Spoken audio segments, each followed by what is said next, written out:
Bonjour à tous, j'espère que vous allez bien. Bonjour à toi si tu viens de rejoindre la chaîne. Alors hier, vous avez vu le match France-Israël? C'est simple, il y avait personne. Regardez ça les amis.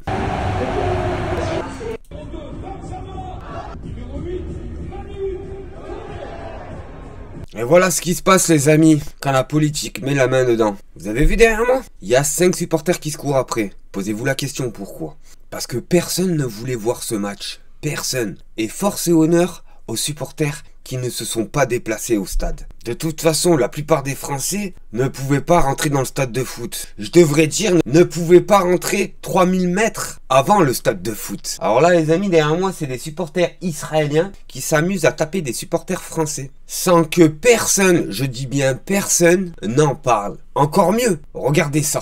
Pour aller on a créé en fait pour aller au Stade de France, il fallait créer aussi par rapport à certains supporters israéliens ou français de confession juive, il fallait un peu les rassurer. Donc on a décidé d'affréter 11 cars. Il y avait en tout 613 supporters qu'on appelle les supporters de la paix. Et c'est que ça a vraiment fonctionné grâce aux forces de l'ordre. Là, il y a un truc qui va pas, les supporters de la paix. C'est sérieux les amis, les supporters de la paix, ils l'ont appelé. Derrière ça, on a vu tous les politiciens, sociaux jusqu'au bout des os, se déplacer au stade de foot. Emmanuel Macron, François Hollande, ils sont tous passés, Nicolas Sarkozy. Derrière ça, t'as des supporters français qui se sont fait agresser par ces barbares. Et là, pas un mot les amis. Grâce aussi au SJ, qui est un service de protection de la communauté juive, on avait rendez-vous donc porte-maillot avec les 11 cars, tout était bien organisé. On essayait d'attendre un peu tout le monde pour partir tous ensemble. Et là, on a vu vraiment ce que c'est qu'une escorte policière impressionnante.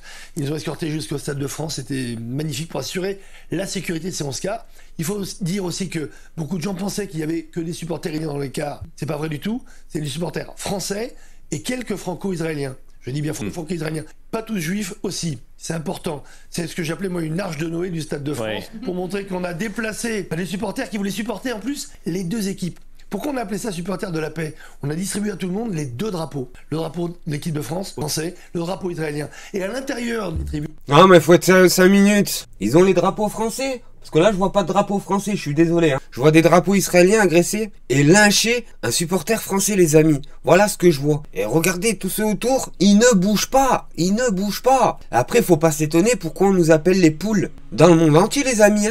D'ailleurs on l'a vu, puisque les supporters et les nôtres ont chanté à la fois la Hatikva, l'hymne israélien, et la Marseillaise. Et je peux vous dire qu'il y a des images où on a chanté la Marseillaise même une deuxième fois face aux gendarmes pour les remercier, pour leur rendre hommage, parce qu'il faut, je le dis souvent ici, rendre hommage à nos forces de l'ordre. Ah franchement les amis, nous prendrez pas pour des jambons? Sérieusement, il y a même pas une semaine, ils sont venus fracasser 2 militaires français dans notre territoire. Après ça, on les a ridiculisés à la télévision française. On les a appelés les 2 flics de Saint-Tropez. Faut être sérieux les amis. Et après t'as encore des personnes qui votent le RN qui arrivent à protéger ceux-là. Va falloir être sérieux 5 minutes les amis hein.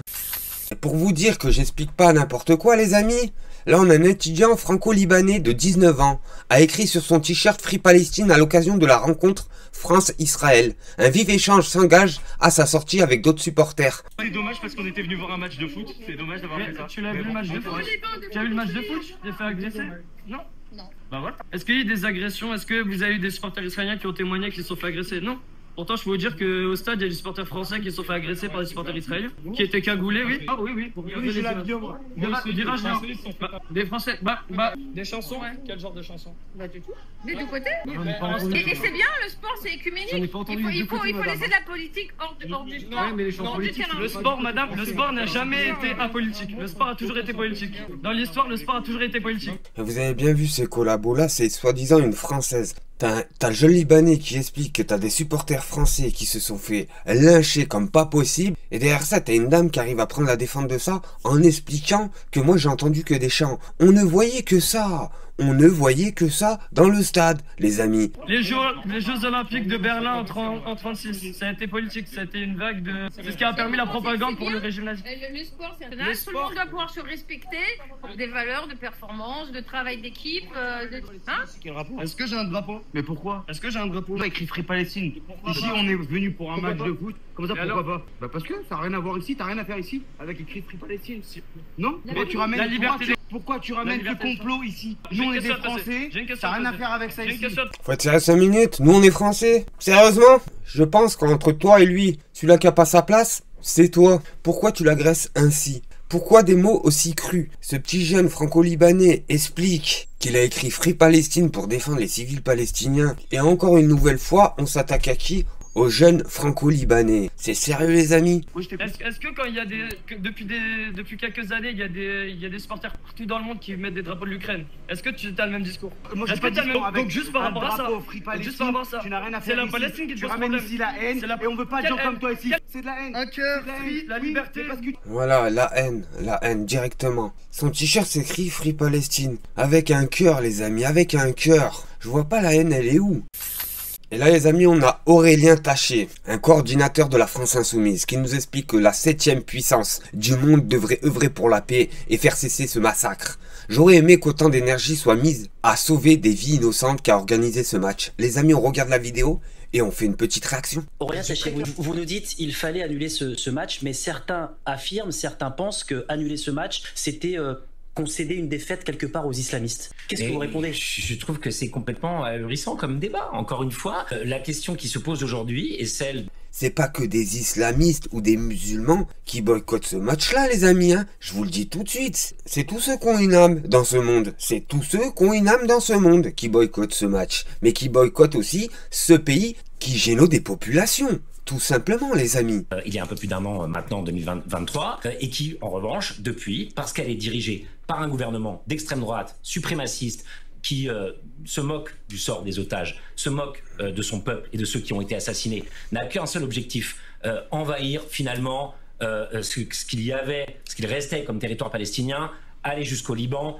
On a ce ministre d'extrême droite, donc finalement qui ne viendra pas à Paris, mais les autorités françaises n'ont pas été capables d'annuler ce gars-là. Ce ministre d'extrême droite qui explique clairement qu'il n'en a rien à faire lui, de tout ça, que lui il est juste là pour une chose, que Israël conquiert la Palestine, le Liban et tout le reste. Trump vient d'être élu aux États-Unis, donc ils expliquent maintenant on va pouvoir annexer la Cisjordanie, et nous on est là à commenter la présence du président de la République française dans la tribune d'un match de foot. Excusez-moi, c'est pas à la hauteur de la 7e puissance du monde.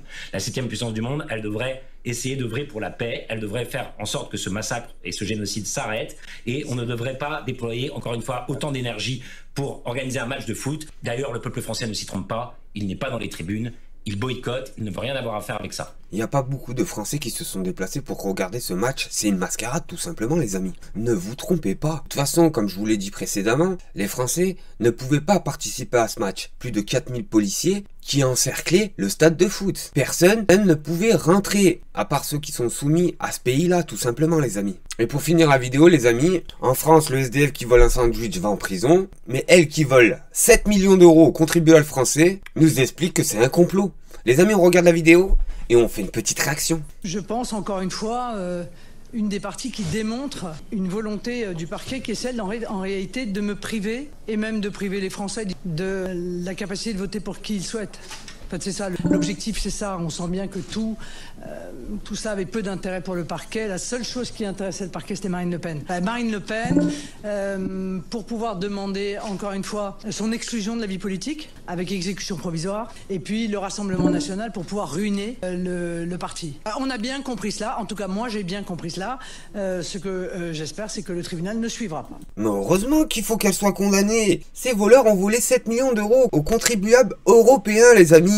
Et on en fait partie. Je le répète, un SDF qui vole un sandwich va en prison. Mais vous inquiétez pas, elle n'ira pas en prison comme tous ces mercenaires qui ont participé à ce pillage. On va juste les exclure de la politique en France. Et même ça on ne pourrait pas. C'est hallucinant les amis. Sur ce les amis, n'oubliez pas, un petit like, un petit commentaire, ça fait toujours plaisir.